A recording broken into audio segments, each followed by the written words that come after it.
네, 오늘 함께하고 닥터 나와 계십니다. 나와 우리 가족의 전립선 건강 지킴이 서은경 원장님과 함께합니다. 안녕하세요. 안녕하십니까? 네, 원장님 반갑습니다.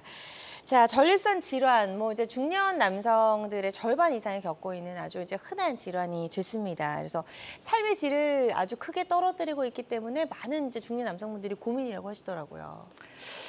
사실 그 전립선 질환이 중년 혹은 노년기에서 가장 아마 고민되는 질환이 맞을 거고요. 네. 삶의 질을 떨어뜨리는 측면에서 예를 들면 이제 화장실에 가는 문제가 하루에 뭐 한 번이면 괜찮은데 여러 번 가야 되잖아요. 그렇죠. 또 야간에 또 잠을 방해하는 그런 요인이 되니까 사실은 중년기, 노년기에 가장 큰 어떤 삶의 질에 악영향을 주는 질환이 전립선 질환이라고 볼 수가 있고요. 최근 5년간의 그 전립선 질환자가 어떻게 되고 있나라고 보게 되면 지속적으로 계속 늘어나고 있는 그런 상태거든요. 아마 이 이유는 연령이 높아지면서 우리 몸이 노화되는 과정에서 전립선은 더 빨리 노화되기 때문에 네. 다른 질환보다 발병률이나 아니면 그 병의 심각성이 훨씬 더 커지기 때문에 아마 해마다 아마 내년 후년에는 더 많은 전립선 질환자가 늘어날 걸로 예상하고 있습니다. 네. 자, 그래서 이제 이런 화장실에 가는 게 사실 정말 이제 일상이거든요. 그래서 이럴 때마다 많이 불편하다면 정말 이제 이런 전립선 질환으로 인해서 일상의 삶의 질이 크게 떨어질 수 있기 때문에 우리가 좀 잘 케어를 해야 되고 건강에 좀 신경을 더 써야 될 것 같은데, 사실 이제 우리 몸 소변을 통해서 이제 노폐물을 배출하는 아주 큰 역할을 하고 있잖아요. 네, 맞습니다. 네. 전립선은 비뇨기이기도 하고 생殖기관이기도 하는데요. 가장 중요한 그 요도라고 하는 소변이 빠져나가는 통로가 전립선을 관통하고 있거든요. 네. 그러다 보니 전립선에 문제가 생기면 이제 배뇨 관련해서 증상이 반드시 나타나게 되는데 이 소변이 하는 역할이 우리 몸에서 다양한 어떤 독소라든가 노폐물이라든가 염증이라든가 몸에 안 좋은 성분이 나올 적에 가장 대표적으로 빠져나가는 이제 독소의 배출 경로인데요. 사실은 소변 이외에도 다양한 그 몸에 독소를 배출하는 경로가 있죠. 대표적으로는 이제 소변이라고 볼 수 있는데 네. 소변 이외에 사실은 재미있는 게 눈물로도 많은 독소가 빠져나갑니다. 요즘 현대인들이 스트레스가 쌓인다 뭐 이런 표현을 많이 하시는데 이 스트레스가 사실은 눈물을 통해서 빠져나가거든요. 그래서 지금 오늘 제가 조금 재미있는 말씀을 드리면 남자분들이 여자분들에 비해 가지고 눈물을 많이 안 흘리기 때문에 그렇죠. 이 스트레스가 빠져나가는 통로, 눈물을 통한 배출을 많이 활용을 못하고 있는데요. 남자들은 평생에 3번만 울어라 이런 것처럼 눈물에 대해서 굉장히 네. 좀 참아야 된다 이런 이제 맞아요. 사회적 분위기인데 실제로 눈물을 통해서 가장 문제가 되는 스트레스 호르몬이 빠져나간다는 거를 오늘 이 시간을 통해서 좀 배우시면 좋겠고요. 사실 이게 임상적으로 증명된 게 가장 유명한 그 다이애나 효과라고 그래가지고 영국의 다이애나 비가 사망 이후에 전국의 그 영국 국민들이 TV를 보면서 굉장히 많은 눈물을 흘리고 나서 네. 그 다음 달 이제 통계 처리를 해보니까 병원에 내원 환자 수가 절반으로 줄었다라고 하는 아주 중요한 그 효과가 이 눈물을 통해서 스트레스 호르몬이 빠져나가는 건데요. 우리 몸에서 다양한 형태로 독소를 배출시키고 있다라는 게 오늘 중요한 내용인데 뭐 소변을 통해서, 눈물을 통해서, 또 모발을 통해서, 또 땀을 통해서, 대변을 통해서 이제 다양한 독소가 배출되고 있다라는 걸 꼭 말씀을 드리고요. 네. 이제 나이가 들면 변비가 많이 생깁니다. 근데 마지막에 보시면 치매와 파킨슨이 변비를 통해서 많이 이렇게 확산되는 걸 볼 수가 있는데 치매 파킨슨 환자가 변비가 있으면 2배 정도 더 많이 발전하고 있습니다. 그래서 대변 관리도 굉장히 중요하고요. 우리 몸의 독소를 잘 배출시키는 게 정말 중요한 건강 관리의 하나다라고 말씀드릴 수 있습니다. 네. 그러고 보니까 정말 실컷 울고 났을 때 정말 속이 후련하다, 시원해진다 이런 느낌도 받잖아요. 네, 그게 느낌뿐만 아니라 어. 실질적으로 이제 효과가 스트레스 호르몬이 있었죠. 배출되는 거죠. 그렇군요. 많이 그래서 울어야 됩니다. 네. 좋습니다. 그래서 이렇게 우리 몸의 곳곳에 쌓인 독소를 그때그때 제때제때 잘 배출을 해야지만 또 우리가 건강할 수 있는 건데 그게 이제 잘 되지 않아서 독소가 쌓이면 이게 문제가 될 수 있잖아요. 독소가 좀 잘 쌓일 수 있는 부위가 어디가 있을까요? 그러니까 우리 몸에 다양한 그 독소 배출 통로를 가지고 있지만 네. 크게 2군데에서 이 독소가 한번 쌓이면 못 빠져나가는 곳이 네. 전립선과 뇌 2군데입니다. 왜냐하면 음. 여기는 다른 기관에는 없는 혈액 장벽을 가지고 있는데 이 장벽이 있는 이유는 그만큼 중요한 장기이기 때문에 장벽을 가지고 있는 거고요. 네. 이 장벽이 있다는 거는 독소가 쌓이더라도 잘 못 빠져나간다 이렇게 이해를 하시면 되는데 정상적인 전립선과 그 전립선 비대증이라든가 염증이 생겼을 경우에 전립선 내부에 독소가 쌓였다 이렇게 이해하시면 될 것 같고요. 뇌도 마찬가지로 정상적인 뇌하고 치매 환자의 뇌를 보면 그 치매 환자의 뇌 속에 다양한 독소가 쌓여 있는 것을 볼 수가 있습니다. 그래서 네. 이 독소를 잘 빼내게 되면 전립선도 건강해지고요, 뇌도 건강해지기 때문에 여러 가지 이제 치료법들이 많이 연구가 되고 있는 상황이죠. 네. 독소 관리를 정말 잘 해야 되는 그런 시대가 현대인들의 문제인 것 같습니다. 네. 그래서 정말 이제 중요한 장기이기 때문에 뇌에도 또 이런 장벽이 있고 전립선에도 혈액 장벽이 존재한다라고 설명해 주셨는데 이 혈액 장벽이 존재하는 중요한 이유 다시 한번 설명을 좀 들어볼게요. 네, 정말 뇌에 장벽이 있다는 건 다 이해가 되실 텐데 왜 전립선에도 뇌하고 똑같은 이 혈액 장벽이 존재하고 있을까? 네. 뇌만큼 중요한 장기다. 결론은 그렇게 이제 이해되실 텐데요. 전립선이 하는 역할을 보시면 여기에 장벽이 있는 이유를 이해가 되실 겁니다. 네. 일단은 전립선이 있는 이유는 정자를 관리하기 위한, 그러니까 정자를 만드는 것은 고안에서 만들지만 실제로 만들어진 정자를 임신이 될 때까지 잘 관리하는 역할을 하는 것이 전립선이거든요. 그래서 전립선의 역할을 한번 이해를 해 주시면 좋겠는데요. 네. 첫 번째가 감염이 되지 않도록, 정자가 감염이 되지 않도록 해주는 거고요. 정자에 영양분을 공급해 주는 것도 전립선 액이 하는 역할입니다. 그리고 정자가 활동성이 떨어졌을 때 이제 불임이 생길 수도 있는데 그 활동성을 강화시키고 활동성을 확보해 주는 게 전립선 액이 하는 역할이고요. 이제 결과적으로 이제 수정을 도와주는데 나팔관이 굉장히 산성도가 높기 때문에 이 전립선 액이 알칼리성이거든요. 그러니까 중화를 시켜서 안전하게 임신이 될 수 있도록 도와주는 건데 마지막으로 그 전립선의 역할 중에 보면 전립선 자체가 이제 근육이기 때문에요. 소변이 시원하게 나가게 만들 수 있으려면 이 근력이 배출시킬 때 이제 작용을 해야 되는데 관략근도 도와주면서 소변이 잘 빠져나갈 수 있도록 밀어내주는 그런 역할도 전립선이 하고 있는데 이제 수술을 하게 되면 사실은 가장 큰 후유증 중에 하나가 관략근이 손상받으면서 소변을 이렇게 꽉 잡아주는 역할을 못해서 기저귀를 차는 그런 문제가 생기는 건데요. 그런 걸 감안해서 보시면 전립선이 얼마나 중요한 역할을 하고 있고 그래서 혈액 장벽이 튼튼하게 이제 보호해서 고장이 나지 않도록 하는 네. 그런 역할을 하는 게 혈액 장벽이기 때문에 전립선이 그만큼 중요한 장기구나 이렇게 짐작이 되실 겁니다. 네. 자, 그래서 이렇게 전립선의 중요한 기능들을 보호하기 위해서 전립선의 혈액 장벽이 존재하는데 이 보호 장벽이 만약에 전립선에 문제가 생겼을 때는 이 보호 장벽으로 인해서 또 문제가 될 수 있다고 하더라고요. 네, 젊었을 때 그러니까 우리가 임신을 하고 출산을 하는 시간대에 젊은 연령대에는 전립선 장벽이 정말 중요한 역할, 훌륭한 역할을 했다고 볼 수 있는데 사실은 중년기, 노년기가 되면 사실은 임신하고는 이제 관계가 없는 상황인데도 네. 이 전립선 혈액 장벽이 남아 있다 보니까 이게 지금 현대인들이 그 전립선 질환이 많은 가장 중요한 요인이다 이렇게 볼 수가 있는데요. 전립선 혈액 장벽의 문제점은 아까 그렇게 좋은 역할을 했지만 실질적으로는 어떤 약물을 침투할 적에 이게 침투가 안 되는 방해 작용을 하기 때문에 치료 효과가 떨어지게 됩니다. 그리고 나이가 들면 혈액순환이 안 되게 되는데 혈액순환이 안 될 때 가장 많이 타격을 받는 것이 전립선이고요. 네. 그 안에 노폐물이 혈액순환이 잘 안 되기 때문에 잘 생기기도 하고 또 빠져나가지 못하기 때문에 노폐물이 계속 누적되는 그런 문제가 이 전립선 혈액장벽이 가지고 있는 문제죠. 그래서 결과적으로 이 노폐물들이 쌓이면 쌓일수록 전립선은 커질 수밖에 없는데 전립선 비대증이 되는 이유도 사실은 이 전립선 혈액장벽이 굉장히 중요한 요인으로 작용하고 있다. 이 문제를 해결하는 것이 치료법의 가장 중요한 핵심이다. 이렇게 네. 말씀드립니다. 네, 좋습니다. 그래서 전립선 혈액장벽이 가지고 있는 또 이제 문제점도 한번 짚어봤습니다. 자, 오늘 이제 우리가 전립선 건강을 지키는 여러 가지 이야기들 좀 나눠볼 텐데요. 전립선에 그러면 이제 문제가 생겼을 때 어떤 질환이 생기부터 좀 알아보도록 하겠습니다. 전립선은 크게 전립선 염증, 전립선염이라고 하죠. 두 번째는 이제 전립선 비대증, 세 번째는 전립선암.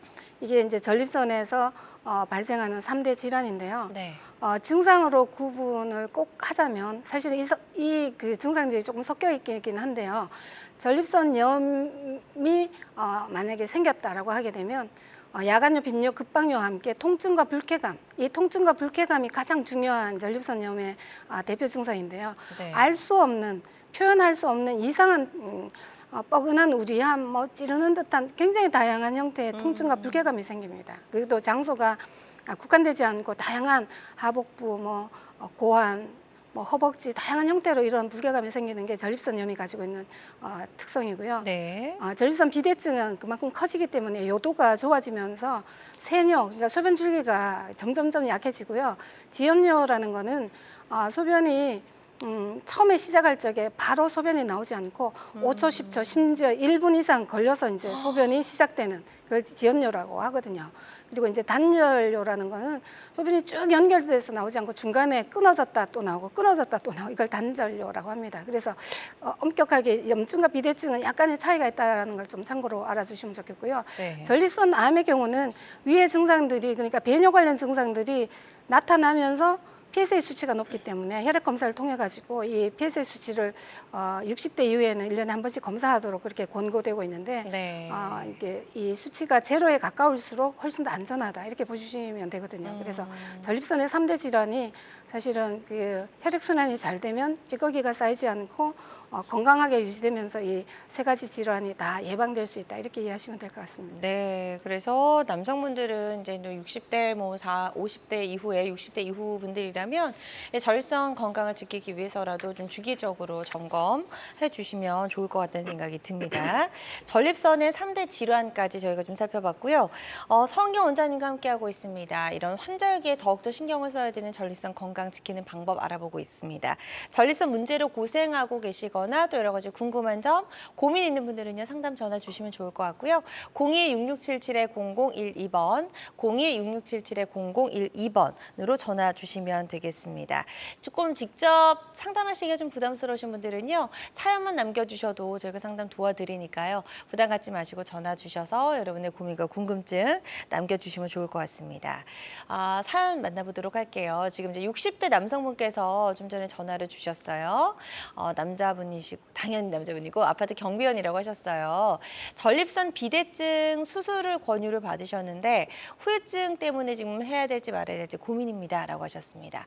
건강기능식품을 드시고 계시고 치료제는 드시고 계시지는 않는 것 같고요. 예, 네. 어떻게 하는 게 좋을까요? 전립선 비대증이 있거나 뭐 경비를 하시는 분이신데요. 연령대가 이제 높아지면 전립선 비대증 증상을 굉장히 많이 경험하게 되고 네. 당연히 이제 비대증은 커졌다는 의미니까 이걸 작게 만들기 위해 가지고 수술 권유를 많이 받게 되는데 저는 이제 수술을 결정하기 전에 지금 현재 나타나고 있는 증상이 염증 증상을 같이 가지고 있는지 아니면 비대증 증상만 가지고 있는지 이걸 한번 좀 관찰해 보셨으면 좋겠고요.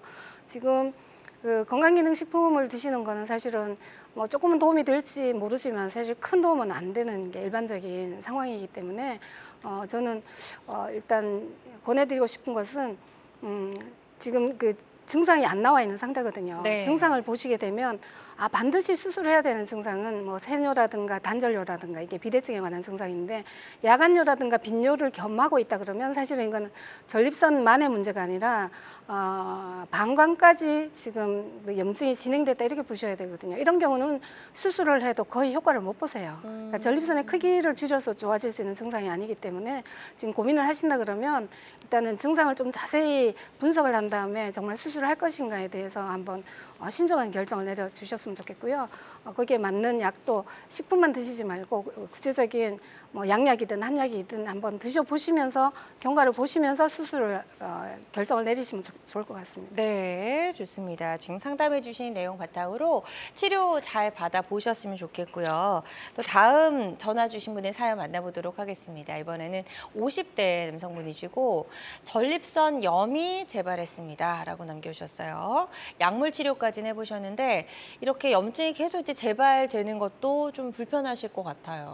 예. 전립선염이 재발된다고 말씀을 해주셨는데요. 전립선염의 가장 대표적인 증상이자 문제점이 재발되는 겁니다. 그러니까 아마 이분이 지금 50대라고 하셨는데 아마 그 이전 나이에 이게 증상이 생겼다가 항생제 치료를 하고 좀 잠잠해졌다가 또 재발되고 또 항생제 드시면 또 없어졌다가 재발되고 이게 계속 재발되는 그런 문제인데요. 예, 전립선염이 재발되는 이유는 이 혈액 장벽 속에 숨어 있는 염증이 완전히 제거가 되기 매우 힘들고요. 항생제를 복용을 했을 경우에 지금 그 논문이나 연구 자료를 보게 되면 모든 항생제가 내성이 생기지만 전립선에는 굉장히 빠르게 내성이 생기는 그런 특성이 있어요. 날짜로 따지면 하루 반, 그러니까 이틀이 안 되는 상태에서 내성이 생겨버리기 때문에 이렇게 약물 치료를 해도 효과를 못 보는 게 일반적인 상황입니다. 그래서 네. 전립선염은 재발되는 게 뭐 이분만의 문제가 아니고 모든 전립선염 환자들이 겪고 있는 아주 골치 아픈 문제다라고 이해하시면 되고요. 이 약물 치료를 하셨다는 건 아마 제가 이야기로는 항생제 치료가 메인이 됐을 것 같아요. 그래서 이분 같은 경우에 이 재발이 되는 근본적인 이유가 전립선까지 혈액순환이나 약물이 침투가 되지 못하는 그 전립선 혈액 장벽의 문제다라고 이해를 하시고 이 장벽을 뚫고 들어가서 청소를 해내는 제가 나중에 소개시켜드릴 한방 치료법을 통해서 이 재발 문제를 해결할 수 있을 거다라고 네. 권유를 해드립니다. 네, 좋습니다. 지금 상담해 주신 내용 참고하셔서 치료 계획 잘 세워보셨으면 좋겠습니다. 전화로 다양한 증상과 궁금증 물어봐주고 계신데요. 계속해서 상담 전화 활짝 열려 있습니다. 02-6677-0012번, 02-6677-0012번으로 전화 주시면 되겠고요. 전화 상담이다 보니까 저희가 조금 더 명확하게 진단을 내려드리는 데에는 어느 정도의 한계가 존재할 수 있다는 점 미리 좀 말씀을 드립니다. 자, 그리고 실시간 시청자 상담은 생방송 도중에만 가능하니까요. 방송 보시다가 궁금한 점 있으시다 생각이 드신다면 지금 바로 전화 주시면 되겠습니다. 앞서 이제 세 가지 대표적인 전립선 질환 설명해 주셨어요.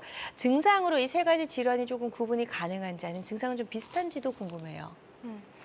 제가 아까 말씀드린 것처럼 통증과 불쾌감이 따라온다 그러면 거의 염증을 동반하고 있는 전립선 질환이라고 보시면 되고요. 야간요, 빈뇨, 급박뇨 증상과 함께 통증과 불쾌감이 나타난다 이렇게 보시면 되고요.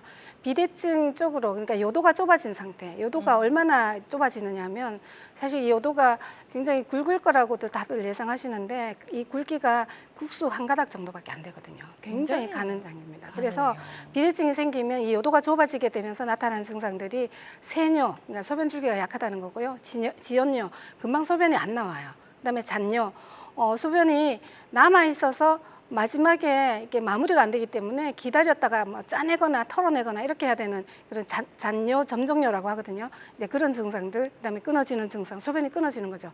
이런 증상들이 비대증에서 흔히 나타나는 증상인데 대개 이 두 가지 증상을 같이 가지고 있는 경우가 매우 흔하고요. 암이 생기면 위의 배뇨 증상과 함께 PSA 수치가 변하는 경우가 매우 많습니다. 그래서 PSA 수치가 점점 높아질수록 암에 대한 확률은 더 높아진다라고 보기 때문에 이런 증상과 혈액 검사 수치를 비교해서 전립선 증상을 구분하시면 많은 참고가 되실 거예요. 네. 그리고 이제 PSA 수치 이야기해 주셨는데 이 수치가 높다고 해서 무조건 암은 아니잖아요, 선생님. 네, PSA 수치가 이제 한국 기준으로는 3가지를 이제 정상 수치로 구분을 하게 되는데요. 실제로 이 PSA 수치가 높아지게 되면 조직 검사, 그러니까 세침 검사라고 해가지고 전립선 내부의 세포를 뜯어내서 이제 다시 확인하는 검사를 하게 되는데 네. 검사를 해보면 실제로 암인 경우는 3분의 1, 3분의 2 정도가 정상이면서 PSA 수치가 높다 이렇게 나와요. 네. 그래서 PSA 수치가 높은 경우와 낮은 경우 두 가지 다 암일 수도 있고 암이 아닐 수도 있는데 이제 보시다시피 암이 아니면서도 PSA 수치가 높은 경우가 꽤 많습니다. 지금 보시게 되면 전립선 비대증에서도 PSA 수치가 높아져요. 암이 아닌데도. 그다음에 크기도 크고 또 전립선에 염증이 있으면 또 PSA 수치가 높아지거든요. 네. 네, 그 부분이 훨씬 더 많고요. 세 번째 이제 전립선에 암이 생기면 PSA 수치가 높아지는 거고, 그다음에 직장 수지 검사라고 해가지고 항문을 통해 가지고 전립선을 체크하는 그 검사가 있는데 그 검사를 해도 전립선이 자극을 받아서 PSA 수치가 높아집니다.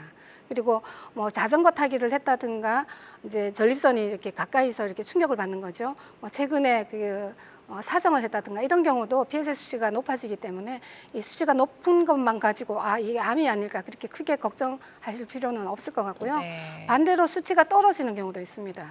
아스피린을 복용하시거나 아니면 비대증 약물 중에 이제 그 남성 호르몬 억제제 같은 이런 약을 드시게 되면 오히려 높아야 되는데도 이 약물 효과로 인해서 떨어지는 경우도 있거든요. 그래서 PSA 검사는 참고로 하시지만 확정은 거기에 맞는 이제 전체적인 상황과 의사 선생님의 소견을 보고 검사를 하고 이제 세침 검사까지 간다 이렇게 이해하시면 될 것 같고요. 네. 참고치는 일반적으로 4mg 나노그램까지는 정상으로 보고요. 한국에서는 이제 3까지를 정상으로 본다 이렇게 이해하시면 될 것 같습니다.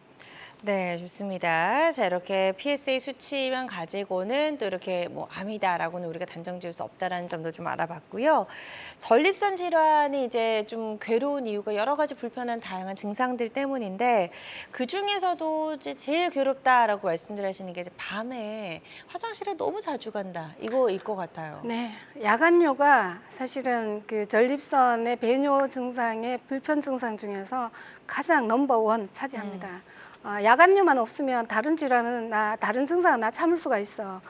왜냐하면 낮에 소변 자주 갈 수 있잖아요. 화장실 가까이 있으면 왔다 갔다 하면 그쵸. 되는데 네. 밤에 야간뇨 때문에 깨서 화장실 가는 문제는 정말로 너무나 피곤하고 또 이렇게 야간에 잠을 자다가 일어나면 요도가 빨리 이렇게 확장이 안 되기 때문에 가서 소변 누울 때 빨리 시원하게 안 나오거든요. 그래서 잠을 다 설치는 거예요.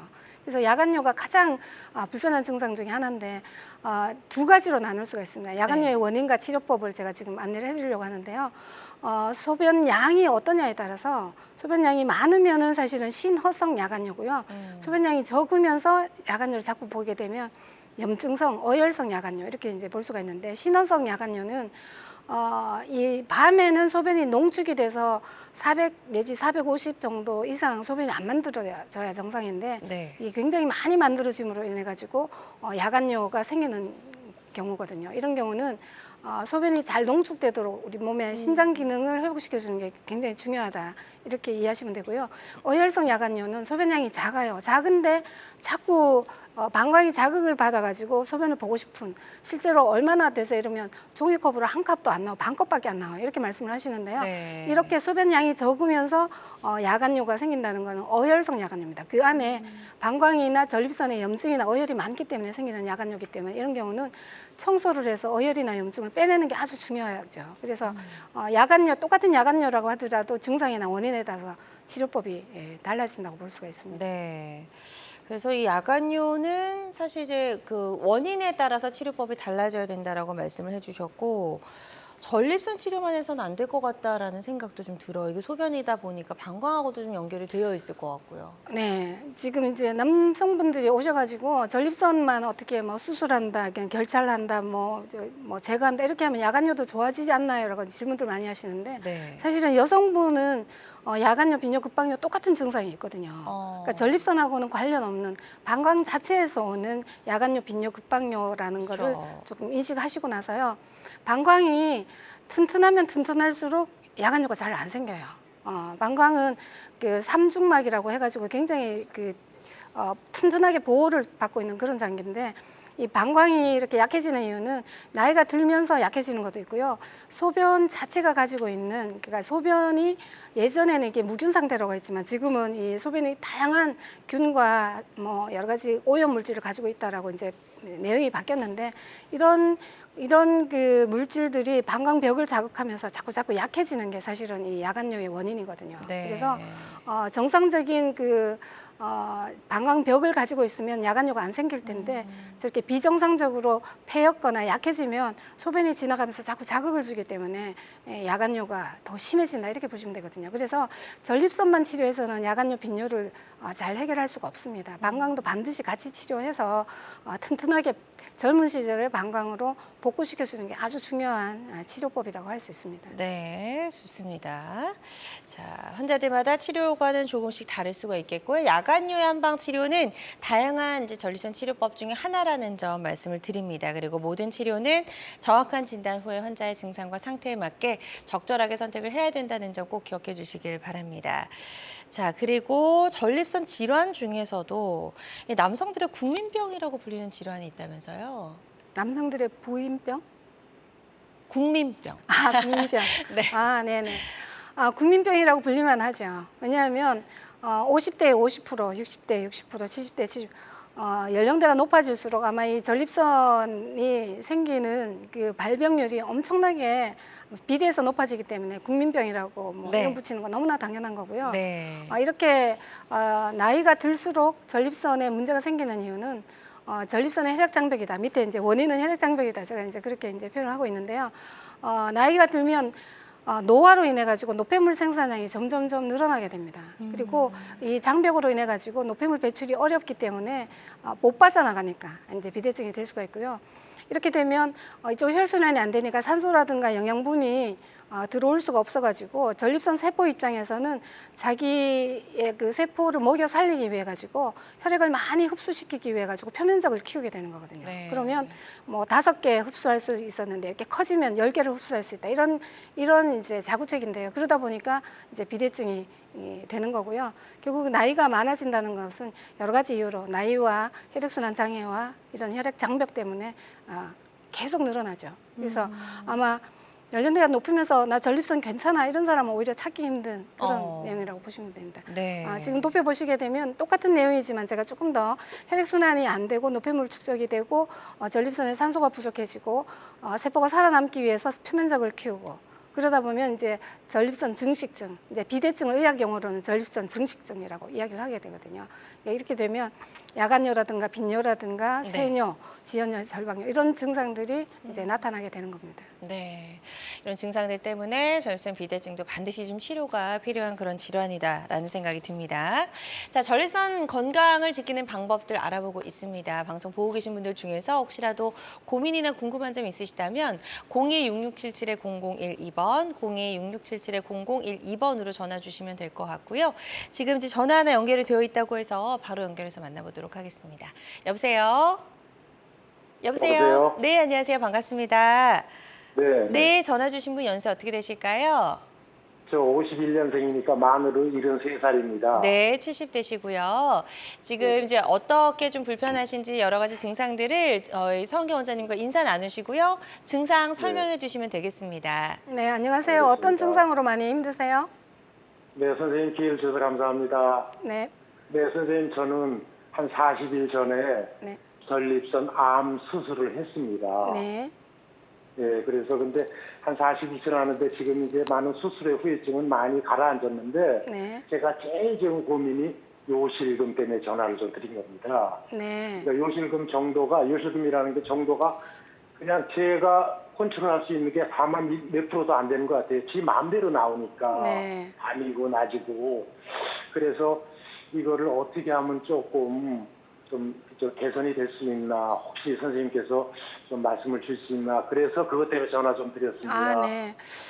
지금 아마 암 수술을 하시면서 아마 적출 형태로 그 수술을 진행하신 것 같습니다. 그렇게 네. 되면 그 전립선 전립선하고 방광하고 만나는 부분이 사실 거기가 이제 상요도 관략근이라고 하는 부분이 있는데 이제 그 부분을 건드리면서 제거가 되니까 아마 관략근이 많이 손상을 받았고요.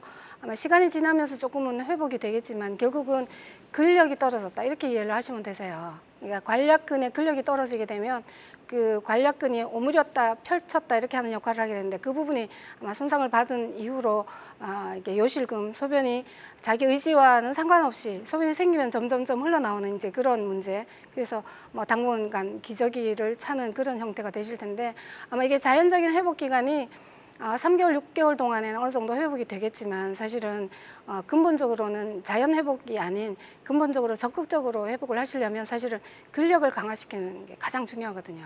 그래서 제 생각에는요, 이 근력이 강화되려면 그쪽으로 산소와 영양분, 근육에 좋은 그런 성분들이 많이 침투가 돼야 되는데 결국 이 전립선에 장벽이 있는 상태에서 이 부분이 좀 보강될 수 있다라고 하는 게 사실 청소치료법이기 때문에 아마 수술하시면서 그 내부에 다양한 뭐 염증도 발생이 됐을 거고 그게 지금 제거되는 과정을 겪고 있을 텐데 따로 한번 진찰을 할 수 있다 그러면 이 부분에 대해서요. 그러니까 이게 차후에 이제 제가 안내해드릴 청소치료법과 근력 강화 이 두 가지 치료법을 통해서 도움을 많이 좀 받으실 수 있도록 그렇게 이제 권유를 드리겠습니다. 네, 지금 이제 상담해 주신 내용 참고하셔서 치료 받으시는데 도움이 좀 되셨으면 좋겠습니다. 계속해서 상담 전화 활짝 열려 있고요. 02-6677-0012번으로 전화 주시면 되겠습니다. 또 문자로 사연 접수해 주신 분이 계셔서 만나보도록 하겠습니다. 30대 남성분이시고 이틀 전 아침에 소변이 마려운데 20초 정도 안 나오다가 나왔습니다. 라고 하셨어요. 지난해 겨울 급성 요폐로 약물 치료하신 경력이 있으시고요. 이력이 있으십니다. 지금 이제 어떻게 하는 게 좋을까요? 이분이 30대라는 말씀이시죠? 네. 30대시면 통계적으로 만약에 판단을 한다면 이분은 아마 그 전립선염 비대증 중에서 염증에 가깝다 이렇게 이제 판단이 우선 되는 거고요. 네. 그런데 왜 이렇게 이제 20초 정도 안 나오고 나오느냐? 요도가 굉장히 가늘다라고 말씀을 드렸잖아요. 그러니까 지금 전립선염 증상이라는 전제하에서 말씀을 드리면 염증이 생기면 통증, 부종이 동반되기 때문에 아마 이 요도가 많이 이렇게 협착이 돼서 이게 비대증하고 유사한 형태로 요도를 압박해서 이제 지금 끊어지는 증상, 단전료 이렇게 말씀을 하셨거든요. 그런 증상이 생긴다라고 짐작이 됩니다. 그러면 결국은 근본적으로는 이 염증을 제거해서 부종이 생기지 않아서 요도가 다시 정상적인 상태로 가라앉게 안정되도록 만들어줘야 되기 때문에 이분도 염증을 빨리 제거하는 쪽으로 치료를 하셔야 되는데 아마 1차적으로 그 약물 치료 하셨을 것 같고요. 네. 급성 요폐로 약물 치료를 한 경험이 또 있으시네요. 예, 그런 경우는 겨울이 되면 이 요폐 증상 아니면 또 술을 마셨을 경우에 요폐 증상, 그다음에 감기약 성분의 요폐 증상 이런 증상들이 흔히 생길 수 있는 조건인데요. 지금 아마 염증과 전립선 요도의 부종이 겹쳐져서 이런 증상이 나타나니까 근본적인 치료를 하시려면 염증부터 확실히 좀 판단을 한 다음에 염증을 제거하는 그런 치료를 받으시면 좋고요. 한방 치료로도 충분히 가능하니까 이 청소요법 진행되는 말씀 좀 참고하시면 도움이 될 것 같습니다. 네, 좋습니다. 지금 상담해드린 내용이 치료 받으신 데 도움이 되셨으면 좋겠고요. 저희가 전화 상담이다 보니까 보다 명확하게 좀 진단을 내려드리는 데는 어느 정도의 한계가 존재할 수 있다는 점 말씀을 드립니다. 그리고 실시간 시청자 상담은 생방송 도중에만 가능하니까요. 궁금한 점 있으시다면 지금 바로 서둘러서 전화 주시면 좋을 것 같습니다. 여러분은 지금 우리 가족 건강 지킴이 굿닥터와 함께하는 건강 매거진 시청하고 계십니다. 알쏭달쏭 건강상식 고민하지 마세요. 건강 매거진 굿닥터가 1대1로 상담해드립니다. 02-6677-0012번으로 문의하시면 되는데요. 생방송이 진행되는 동안에만 굿닥터와 상담을 도와드리니까요. 02-6677-0012번으로 지금 바로 전화주세요. 유튜브에서 실시간 방송 시청과 다시 보기 시청이 가능합니다. 유튜브에서 건강의 환경을 검색하시면 되는데요. 알짜 건강정보 본방송도, 아쉽게 놓친 다시 보기 방송도 이제 유튜브에서 즐겨보세요. 유튜브 검색창 건강엔 환경입니다.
다양한 의료 정보와 함께 방송이 진행되는 동안 건강 상담도 가능한 시간입니다. 건강 매거진은 유튜브를 통해서도 다시 보기 가능하니까요. 유튜브에서 건강엔 한경 꼭 기억해 주시길 바랍니다. 자, 저희가 이제 전립선 질환에 대해서 쭉 한번 대부분 살펴봤고요. 지금부터는 한방에서는 어떤 식으로 좀 치료가 가능한지, 어떤 방법으로 치료하는지 좀 살펴보도록 할게요. 한방 치료와 양방 치료는 사실은 뭐 목적은 똑같지만 치료하는 방식은 조금 다른데요. 네. 이제 크게 보자면 지금 양방 치료는 거의 이제 약물 치료를 하다가 결국은 수술로 넘어가는 그런 방법으로 많이 이제 발전되어 있고요. 한방 치료는 약물 치료, 비수술 치료로 구분할 수가 있는데 양방 치료는 절제술과 결찰술 두 종류가 이제 크게 두 종류로 나눌 수가 있는데 절제술은 전립선을 절제하는 거죠. 이제 제거하는 방법으로 절제술이고 결찰술은 제거하지 않은 상태에서 금속살을 이용해서 요도를 확보하기 위해서 이렇게 잡아당겨서 이제 고정시키는 그런 방법이라고 할 수 있는데 이런 방법이 가지고 있는 뭐 장점과 단점은 나중에 이제 한번 참고하시면 될 것 같고요. 한방은 비수술 치료지만 전립선 청소라고 하는 형태로 전립선 내부에 그러니까 그 장벽 안에 숨어 있는 다양한 형태의 문제되는 오염 물질들을 청소를 해내서 빼내는 청소. 그러니까 이 한방 비수술 치료의 핵심은 전립선 청소다 이렇게 이해하시면 되고요. 그렇게 함으로 인해 가지고 요도를 확보해서 배뇨 증상을 해결하는 그런 문제. 그다음에 근력을 강화시킨다. 혈액 순환이 잘 되면 청소를 통해서 혈액 순환이 잘 되면 근육의 상태가 좋아지기 때문에 아까 그 암 수술하신 분도 말씀하셨는데 근력이 좋아져야 각각의 기능들이 제대로 이제 확보가 되기 때문에 네. 비수술 치료를 전립선 청소, 요도 확보, 그다음에 근력 강화 이게 핵심적인 내용이다 이렇게 보시면 될 것 같습니다. 네. 그래서 이제 좀 굳이 비교해 보자면 한방 치료의 핵심은 청소요법이다 이렇게 좀 볼 네, 수가 있겠네요. 맞습니다. 네.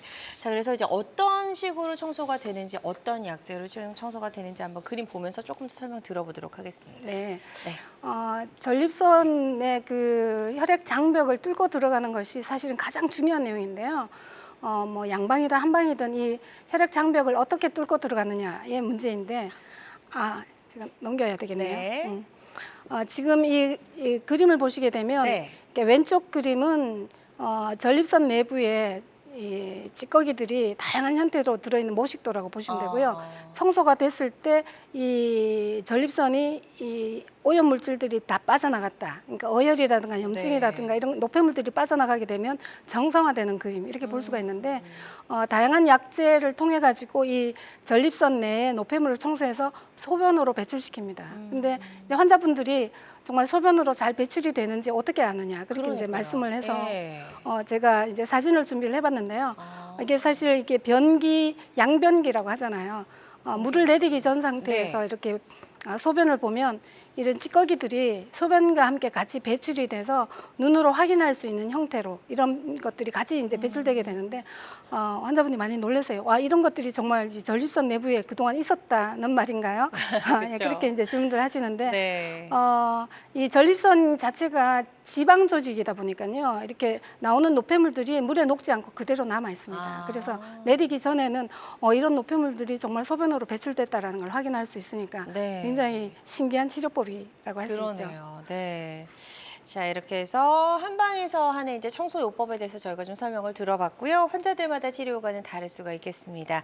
전립선 질환의 한방 치료는 다양한 전립선 질환 치료법 중에 하나라는 점, 그리고 모든 치료는 정확한 진단 후에 환자의 증상과 상태에 맞게 적절하게 선택을 해야 된다는 점 꼭 기억해 주시기 바랍니다.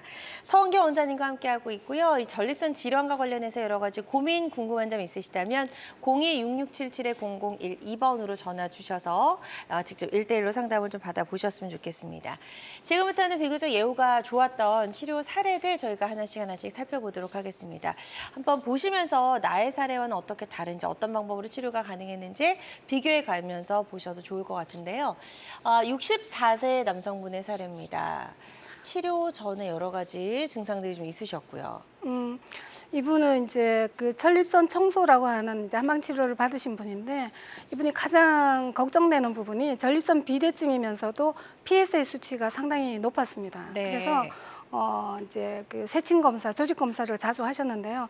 이제 한의원에 오신 이유는 PSA 수치가 너무 높으니까 이걸 어떻게 해결할 수 있느냐. 그다음에 현재 전립선 비대증이고 그람수로는 90g이다. 그리고 각각의 증상은 야간요, 그러니까 밤에 이제 깨는 문제와 소변줄기가 너무 약해지고 낮에는 또 자주 보고. 그래서 매년 조직 검사를 하면서 또 비대증에 대한 수술 권유를 그런 권유를 받은 상태에서 수술을 안 하고 무슨 방법이 없나 해서 이제 오셨던 분인데요. 이분은 이제 전립선 청소를 통해 가지고 한 3개월 정도 약을 드셨는데 PSA 수치가 4점대에서 2.7 정도로 내려왔어요. 그러니까 이제 그 기준 수치 안으로 들어온 네. 경우에 되고요. 이분이 저한테 이제 문자로 보내준 사진인데 이게 거품이 굉장히 많이 보이는 거는 사실은 노폐물이 많이 배출되면서 나타나는 증상 현상 중에 하나가 이렇게 소변에 거품이 많아지고 자세히 보시게 되면 약간 노란빛 형태의 찌꺼기들이 지금 있어요. 소변을 통해서 빠져나온 걸 볼 수가 네. 있죠. 네, 이렇게 빠져나가면서 청소를 반복해서 이렇게 하게 되면은 이런 형태로 이제 좋아졌는데 이분은 수치가 내려가는 게 가장 본인이 가장 만족한 그런 네. 부분이었고요. 야간요, 세뇨 많이 호전됐습니다. 그래서 수술을 하지 않고 계속 치료할 수 있다라는 점에 대해서 굉장히 행복해 하시면서 뭐 피로감도 좋아지고 야간요가 없어지니까 피로감도 좋아지고 그쵸. 우울증도 많이 개선된 네. 치료가 잘 된 케이스 소개해드립니다. 네, 좋습니다. 여기가 좋았던 그런 사례 소개해 주셨고요. 환자들마다 치료 효과는 조금씩 차이가 있을 수가 있겠습니다. 다음 사례는 50대 환자분이신데요. 대중교통 이용이 좀 어려우셨다고요. 네. 이제 전립선 질환을 가지고 계신 분들이 야간요가 많이 힘들지만 사실 낮에는 다른 사람하고 같이 이동할 적에 뭐 지하철을 타고 가거나 아니면 버스를 타고 가거나 하면 중간에 화장실을 이용하는 문제 때문에 항상 그 여행을 꺼린다라고 말씀하시는 분들이 굉장히 많은데요. 이분도 대중교통을 이용을 거의 못할 정도로 왜냐면 지하철 한 정거장도 못 갈 정도로 또 소변이 마려워서 고생하셨던 분이거든요. 그래서 네. 빈뇨가 굉장히 심했던 분이시고요. 그다음에 소변이 방울방울 떨어진다는 건 이제 세뇨 증상 중에 하나라고 볼 수가 있고요. 마지막에 이제 소변을 짜내고 그다음에 그 다음 날 중요한 뭐 미팅이 있거나 하면 소변 횟수가 늘어나지 않도록 아예 국물이나 물 종류를 아예 안 드신 그런 분이셔요. 그래서 늘 화장실이 어디에 있는지 어딜 갈 때마다 화장실 위치를 확인하던 습관이 청소 치료 후에 이제 없어졌기 때문에 이제 새로운 습관으로 이제 바뀌게 된 경우죠. 그리고 빈뇨 증상도 사라지고 소변 횟수도 정상으로 돌아오고 소변 줄기 굵어지고 이제 세졌다. 네. 그다음에 전체적인 피로감도 줄어들었다 해서 전립선 청소를 해서 잘 치료된 케이스입니다. 네, 좋습니다. 환자들마다 치료 효과는 조금씩 다를 수가 있겠습니다. 이런 전립선 질환 때문에 정말 일상 삶의 질이 얼마나 이제 크게 떨어질 수 있는지 이런 분들의 사례를 통해서 저희가 좀 알 수가 있는 것 같고요. 다음 사례 또 만나보도록 하겠습니다. 65세 이제 남성분인데 시술을 받으셨었네요. 네, 이분은 이제 전립선 청소를 한 결과 결찰술이 이제 우리가 흔히 이야기하는 유로리프트 시술이거든요. 네. 그 시술을 했는데 1년 정도 경과한 후에 다시 커진 거예요. 왜냐하면 이거 이제 절제술하고 달리 이거는 크기가 달라지는 게 아니라 강제로 이렇게 이제 요도를 확보해 놓은 상태인데 빠르면 3개월 만에 더 커지는 경우도 있습니다. 그러니까 3년 정도 되면 되게 이제 원래 상태로 돌아갔다 이런 경우가 많은데 이분은 이제 1년 만에 다시 절제술을 하자. 그러니까 결찰술로 시술을 하고 나서 그 효과가 1년 정도 가다가 다시 소변이 막히거나 여러 가지 문제가 생기니까 절제 수술을 받는 그런 환자분이셨는데 또 절제 수술을 하라고 하니 정말 이거 너무 하지 않느냐. 이게 반영구적이라고 했는데 또 수술을 해야 되느냐 이런 이제 불만이 있으셨고요. 야간요가 서너 번 정도 됐고 또 급박요라고 해서 소변이 마려우면 참을 수가 없어서 공항버스 타고 가다가 2번 내렸다, 막 캐리어 다 꺼냈다 이렇게 이제 말씀하신 분인데요. 네. 이분도 이제 마지막에 소변을 짜내고, 그러니까 전립선 증상들은 다 비슷한데 상황에 맞춰가지고 굉장히 다양한 형태의 이제 불편 증상이 생기는 거죠. 이분도 이제 전립선 그 청소요법으로 치료를 하고 나서 야간요 증상, 급박요 증상, 소변 줄기 좋아지고 지연요 증상, 결국 수술, 시술 뭐 거기에 대한 이제 해결을 약물 치료로 성공하신 분입니다. 네, 좋습니다. 이어서 사례 하나 더 만나보도록 할게요. 이번에는 전립선 염을 진단 받으셨네요. 전립선 염. 네, 이분은 야간요가 7번, 8번 이것 때문에 거의 잠을 못 자는 그러니까 계속 잠을 설치는 그것 때문에 이제 고생하셨던 분인데요. 그것 때문에 물론 이제 전립선염 진단을 받았지만 전립선염 때문에 이분도 아마 시술을 하려고 아마 마음 먹었던 그런 상태였을 겁니다. 네. 나와 있네. 전립선 시술 전 내원하셨던 분이고요.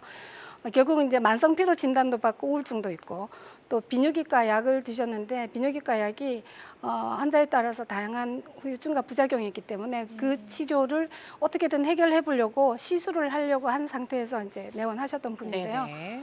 이분은 결국 그 전립선 청소가 성공적으로 잘 되면서 야간요 없이 숙면이 가능해졌다. 이분은 꽤 유명한 그 연예인이셨는데 그 다음날 뭐 촬영 사이사이에 이제 뭐 커피 타임 이런 걸 거의 즐길 수가 없었던. 왜냐면 그 사이에 이제 쪽잠을 자면서 이제 부족한 잠을 챙겼어야 됐는데 그런 거 없이 이제 숙면이 가능해지니까 낮에 쪽잠을 안 자게 됐다. 이렇게 이제 좋아하셨던 분이고요. 전립선염 치료가 됐고 결국 만성 피로 우울증 다 같이 좋아진 그런 치료 케이스입니다. 좋습니다. 환자들마다 치료 효과는 조금씩 다를 수가 있겠고요. 전립선 질환의 한방 치료는 다양한 전립선 질환 치료법 중에 하나라는 점 말씀을 드립니다. 그리고 모든 치료는 정확한 진단 후에 환자의 증상과 상태에 맞게 적절하게 선택을 해야 된다는 점 꼭 기억해 주시길 바랍니다. 자, 그럼 지금부터는 Q&A를 통해서 전립선 건강에 대한 궁금증 한번 해결해 보도록 하겠습니다. 첫 번째 질문부터 화면 보여주세요. 소변을 참으면 정말 병이 되나요? 어른들이 이런 이야기 참 어릴 때부터 많이 했었던 것 같아요. 사실일까요, 원장님? 네, 소변을 참으면 방광이 튼튼한 사람은 소변을 참아도 괜찮은데요. 네. 지금 이제 중년기, 노년기로 되면 방광도 같이 약해지거든요. 약해진다는 이야기는 소변은 일반적인 액체가 아니라 독소나 염증이나 세균이나 이런 게 많은 형태의 액체이기 때문에 방광에 다양한 자극을 주게 됩니다. 그래서 나이가 들고 소변이 마려운데 이제 그런 요법이 있어요. 이게 참는 걸 훈련해가지고 이 방광 기능을 회복시키는 방법이 있는데 실제로 그건 별로 효과가 없고요. 소변이 마려우면 그 신호에 따라서 소변을 보는 게 좋습니다. 그래서 네. 참으면 정말 병이 되나요? 병이 절대로 좋아지지 않고요. 심해지는 건 확실하다 이렇게 말씀을 드립니다. 네, 좋습니다. 자, 그럼 두 번째 궁금증 만나보도록 하겠습니다. 보여주시죠. 전립선 비대증과 탈모가 관련이 있나요? 라는 질문입니다. 이거 저도 좀 궁금한데요. 원장님. 네, 자 전립선 비대증하고 탈모가 어떤 관점에서 이게 연결이 되느냐 하면 남성 호르몬이라는 관점에서 이해를 하시면 됩니다. 자 전립선 비대증이 오는 이유는 전립선 비대증을 치료하기 위해서 쓰는 약물이 여러 가지가 있는데 가장 중요한 게 남성 호르몬 억제제를 쓰게 되거든요. 남성 호르몬 억제제. 그다음에 탈모가 그러니까 대머리가 남성분한테는 있지만 여성분한테는 없거든요. 이게 무슨 의미냐? 탈모도 남성 호르몬이 작용한다 이렇게 보시면 되세요. 그래서 같은 전립선에 그 남성 호르몬 억제제를 복용하게 되면 비대증에도 도움이 되지만 탈모에도 도움이 됩니다. 그래서 지금 그러니까 비대증이 없는 젊은 20대 그 남성분들이 전립선 비대증 약을 많이 처방받는 걸로 해서 통계가 한번 잡힌 적이 있는데요. 이 같은 이 목적을 탈모를 해결하기 위해서 약을 드신 거거든요. 네. 그래서 전립선 비대증과 탈모가 서로 관련이 있다기보다는 그 약물 치료가 두 가지의 다 해결책으로서 쓰여지고 있기 때문에 탈모용으로 전립선 비대증 약을 많이 처방받는다 이렇게 이해하시면 될 것 같아요. 네. 두 가지 증상이 직접적으로 관련되지는 않습니다. 그렇군요. 하지만 이제 약을 복용했을 때 같이 좀 치료가 가능할 수 있는 부분도 있다라고 네. 이해해 주시면 좋을 것 같습니다. 자, 오늘 전립선 질환을 이제 치료할 수 있는 다양한 치료법 살펴봤습니다. 어느덧 마무리할 시간이 됐는데요. 모든 치료법에는 부작용이 따를 수 있고 개인마다 치료과가 다르다는 점, 또 전문의와 상담을 통해서 적절한 치료를 받는 것이 가장 좋은 선택이라는 점 꼭 기억해 주시기 바랍니다. 지금까지 서원경 원장님과 함께했습니다. 원장님 오늘 말씀 고맙습니다. 감사합니다. 네, 건강매거진 위드 굿닥터 함께 하셨습니다. 실시간 시청자 상담은 생방송 도중에만 가능하고요.